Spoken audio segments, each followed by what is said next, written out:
സ്നേഹപൂർവ്വം ക്ഷമ സീരിയലിൻ്റെ ലേറ്റസ്റ്റ് എപ്പിസോഡിൻ്റെ റിവ്യൂയിലേക്ക് എല്ലാവർക്കും സ്വാഗതം. അങ്ങനെ എല്ലാവരും കൂടി ക്ഷേത്രത്തിൽ പ്രാർത്ഥിച്ചുകൊണ്ടിരിക്കുന്ന സീനാണ് കേട്ടോ കാണിക്കുന്നത്. ഈ സമയം രാധിക അവിടെ കണ്ണടച്ച് പ്രാർത്ഥിക്കുമായിരിക്കും. വരനാണെങ്കിൽ രാധിക തന്നെ കണ്ണെടുക്കാതെ നോക്കിക്കൊണ്ട് നിൽക്കുവാണ്. ഈ സമയം കണ്ണു തുറക്കുന്ന രാധികയാണെങ്കിൽ ഈ കാഴ്ച കാണുന്നുണ്ട് കേട്ടോ. എന്നിട്ട് ചുറ്റും ശ്രദ്ധിക്കുവാണ്. ഇതേസമയം വരണാണെങ്കിൽ ഇതൊന്നും മൈൻഡ് പോലും ചെയ്യുന്നില്ല. രാധികയെ തന്നെ ഇങ്ങനെ നോക്കിക്കൊണ്ടേ ഇരിക്കുവാണ്. ഈ സമയം മുത്തശ്ശിയും ഇത് കാണുന്നുണ്ട്. മുത്തശ്ശി എങ്ങനെ വരുണോട് മര്യാദക്ക് നിന്ന് പ്രാർത്ഥിക്കാനൊക്കെ പറയുവാണ് കേട്ടോ. അങ്ങനെ പ്രാർത്ഥിച്ചൊക്കെ കഴിഞ്ഞ് പൂജാരി പ്രസാദമൊക്കെ കൊടുക്കുവാണ്. എല്ലാവരും അങ്ങനെ പ്രസാദമൊക്കെ ചേർത്തുവാണ്. അതിനുശേഷം പൂജാരി പരമേശ്വരനോട് പറയണേണ്, ഇവിടുത്തെ നിലവറ ഇപ്പോഴും തുറന്നു കിടക്കുവാണല്ലോ.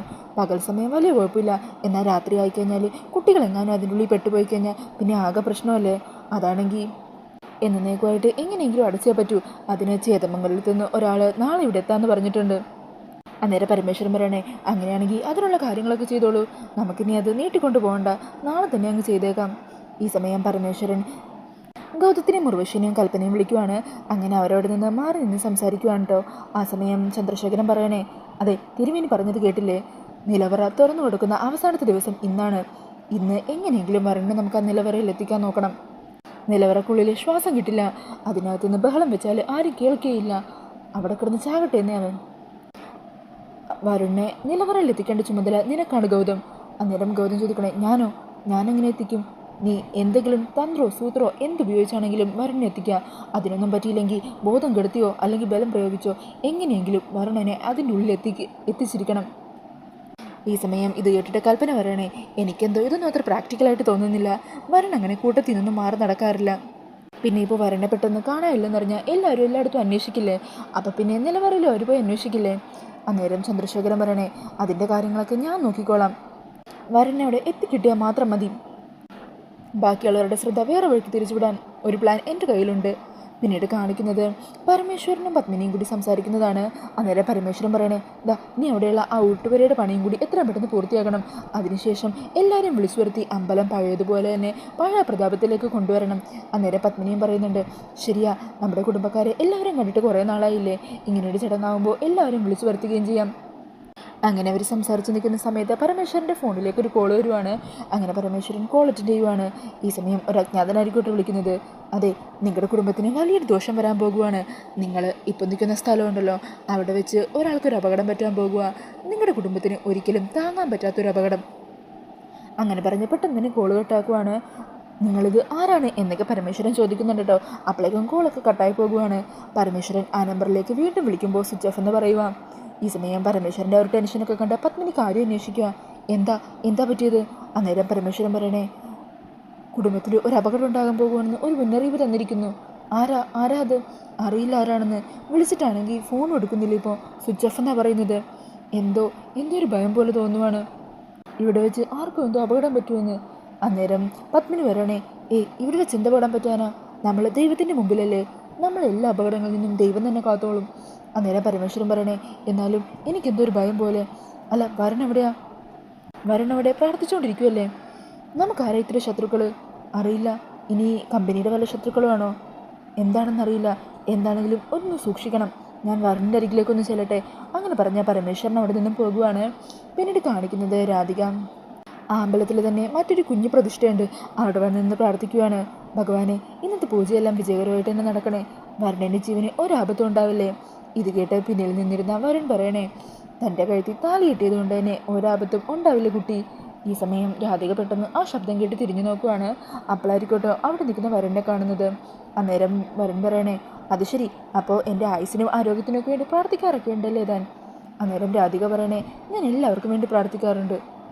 എന്നാലും എനിക്ക് സമ്മതിച്ച് തരാൻ പറ്റില്ലല്ലേ? അല്ല, ശരിക്കുള്ള അമ്പലം ഇവിടെയല്ലല്ലോ, പിന്നെ താനെന്തിനാ ഇവിടെ വന്ന് പ്രാർത്ഥിക്കുന്നത്? അന്നേരം രാധിക പറയണേ, ഈ അമ്പലത്തിലേക്ക് ഇതുപോലെ ഓരോരോ കുഞ്ഞു പ്രതിഷ്ഠകളും ഉണ്ടാകും, അവിടെ നമുക്ക് നമ്മുടെ ആഗ്രഹങ്ങളൊക്കെ പ്രാർത്ഥിക്കാം, ദേവി എല്ലാം നടത്തി തരും. അന്നേരം വരുൺ ചോദിക്കുക, അപ്പോൾ ഇവിടെ നിന്ന് എന്ത് പ്രാർത്ഥിച്ചാലും നടത്തി തരുമോ? നടത്തി തരും. അങ്ങനെയാണെങ്കിൽ എനിക്കൊരാഗ്രഹമുണ്ട്, ഞാനൊരു പെൺകുട്ടിയെ ഒത്തിരി ഇഷ്ടപ്പെടുന്നുണ്ട്, ആ പെൺകുട്ടിയെ എനിക്ക് വേണം, ഞങ്ങൾക്ക് ഒരുമിച്ച് ജീവിക്കാൻ പറ്റണം, അതിനുവേണ്ടി താനൊന്ന് പ്രാർത്ഥിക്കാൻ പറ്റുമോ? എനിക്കിങ്ങനെ ദൈവങ്ങളോട് പ്രാർത്ഥിച്ചൊന്നും വലിയ ശീലമില്ല, താനാവുമ്പോൾ നല്ല ശീലമാണല്ലോ ഉള്ളത്, അതുകൊണ്ട് പറഞ്ഞതേ ഉള്ളൂ. അന്നേരം രാധിക പറയണേ, ആ ആഗ്രഹമേ ഒരിക്കലും നടക്കാൻ പോകുന്നില്ല, അങ്ങനെ ഒരു കാര്യം ഞാനെന്തിനാ പ്രാർത്ഥിക്കുന്നത്? ഞാൻ പോകുക എന്ന് പറഞ്ഞ് രാധിക പോകാൻ നേരം വരുൺ തടയണേ, അങ്ങനെ അങ്ങ് പോകല്ലേ, അവിടെ നിൽക്കുന്നേ, ദേ പ്രിയങ്ക വരുന്നുണ്ട്, നോക്കിക്കേ. ആണോ? പ്രിയങ്ക വരുന്നുണ്ടോ? ഞാൻ വിശ്വസിച്ചു കേട്ടോ.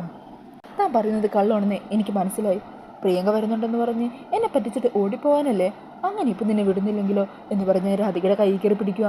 അന്നേരം രാധിക പറഞ്ഞേ, വരുൺ വിട്ടേ, ഇത് ആരെങ്കിലുമൊക്കെ കാണും, വരുൺ വിട്. ഈ സമയത്തായിരിക്കട്ടെ പരമേശ്വരൻ അങ്ങോട്ടേക്ക് നടന്നു വരുന്നത് രാധിക കാണുന്നത്. അയ്യോ വരുൺ, നീ അച്ഛൻ വരുന്നു. ഓ പിന്നെ പ്രിയങ്കയുടെ കാര്യം പറഞ്ഞിട്ട് ഞാൻ പേടിച്ചില്ല. അത് കാരണം ഇപ്പം അച്ഛനെ പിടിച്ചിരിക്കുവാണല്ലേ? എന്ത് തന്നെ പറഞ്ഞാലും ശരി, നിന്റെ കയ്യിൽ നിന്ന് ഞാനിന്ന് വിടുന്നില്ല. അയ്യോ വരുൺ, ഞാൻ സത്യവും പറയുന്നത്, ഒന്ന് തിരിഞ്ഞു നോക്ക്, ദേ അച്ഛൻ അടുത്തെത്താറായി. തിരിഞ്ഞു നോക്ക് വരുൺ എന്ന് പറഞ്ഞ് വരുണിൻ്റെ താടിയിൽ ഇങ്ങനെ പിടിച്ച് തിരിച്ച് അച്ഛനെ കാണിക്കുവാണ് കേട്ടോ. അങ്ങനെ അച്ഛനെ കാണുന്നതും വരുൺ വേഗം തന്നെ കൈവിടുവാണ്.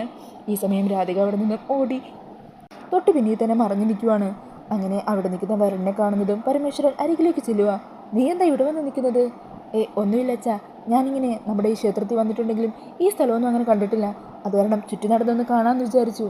ഓരോ സ്ഥലത്തും ഓരോ പ്രതിഷ്ഠയാണല്ലോ.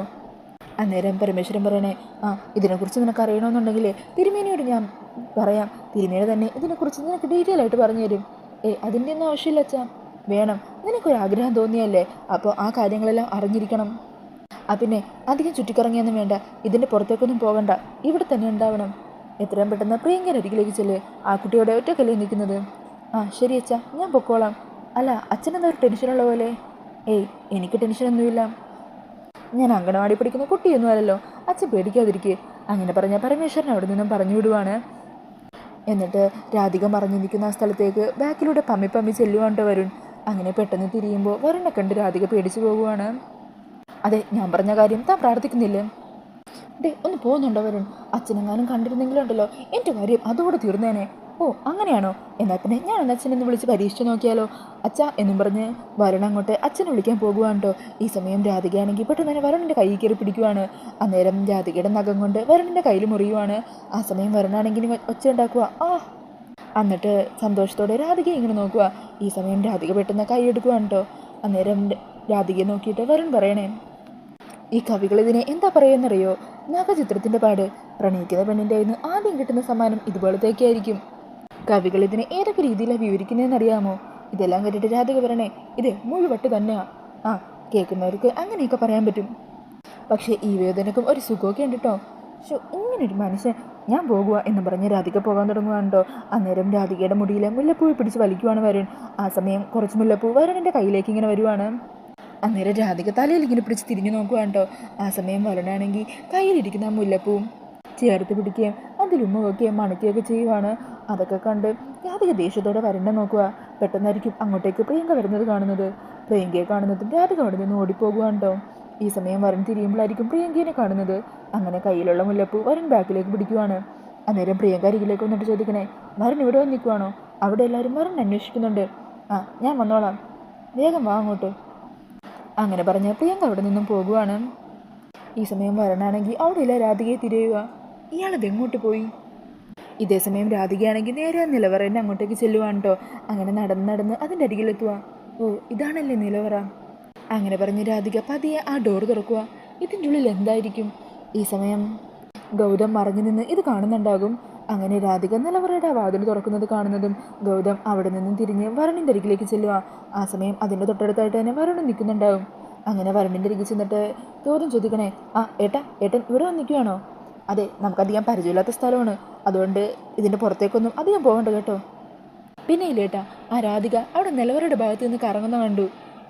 അവിടെ എന്തോ അപകടം പിടിച്ച സ്ഥലമാണെന്നൊക്കെയല്ലേ ആ തിരുമേനി പറഞ്ഞത്.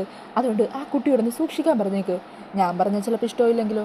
അന്നേരം വരുൺ പറയണേ, അതിനെന്താടാ, ഞാൻ പറഞ്ഞോളാം. അങ്ങനെ പറഞ്ഞ് വരുൺ അവിടെ നിന്നും നിലവറയുടെ അരികിലേക്ക് പോകുവാണ്. അതുകൊണ്ട് സന്തോഷത്തോടെ നിൽക്കുവാണ്ടോ ഗൗതം. അങ്ങനെ വരുൺ നിലവറയുടെ വാതിലിൻ്റെ ഇടയിൽ നിൽക്കുക. ഇവിടെ പോയി ഇനി നിലവറേൻ്റെ ഉള്ളിലുണ്ടാകുമോ? എന്നെ പേടിച്ചിനി അവിടെ എങ്ങാനും പോയി ഒളിച്ചിരിക്കുമായിരിക്കും. അതിൻ്റെ ഉള്ളിലുണ്ടെങ്കിൽ ഇന്ന് തന്നെ എൻ്റെ മനസ്സിലുള്ള എല്ലാ കാര്യങ്ങളും തുറന്ന് അയാളോട് പറഞ്ഞിരിക്കണം. അതിന് പറ്റിയ അവസരം തന്നെയാണ്. അതിൻ്റെ ഉള്ളിലൊന്ന് കയറി നോക്കാം എന്ന് പറഞ്ഞ് വരുൺ നിലവറയുടെ ആ വാതിലിങ്ങനെ തുറക്കാൻ ശ്രമിച്ചുകൊണ്ടിരിക്കുകയാണ്. ഈ സമയം ദൂരെ നിന്ന് ഗൗതം ഇതെല്ലാം കാണുന്നുണ്ടാവും. അങ്ങനെ നിലവറേൻ്റെ ആ വാതിൽ തുറക്കുന്നതും വരുണിൻ്റെ കയ്യിലിരുന്ന ആ മുല്ലപ്പൂ ഉണ്ടല്ലോ, അതിൻ്റെ താഴെ ആ പടിയിൽ ഇങ്ങനെ വീണ് കിടക്കുവാണ്. അങ്ങനെ ആ ഒരു സീൻ കാണിച്ചിട്ടാണ് ഇന്നത്തെ എപ്പിസോഡ് തീരുന്നത്. അപ്പോൾ ഈ ഒരു റിവ്യൂ ഇഷ്ടമായിട്ടുണ്ടെങ്കിൽ മറക്കാതെ വീഡിയോ ഒന്ന് ലൈക്ക് ചെയ്യണേ. ഇതുപോലുള്ള കൂടുതൽ റിവ്യൂസിനായിട്ട് ഈ ചാനലൊന്ന് സബ്സ്ക്രൈബ് ചെയ്തും കൂടി സപ്പോർട്ട് ചെയ്യണേ. Thank you.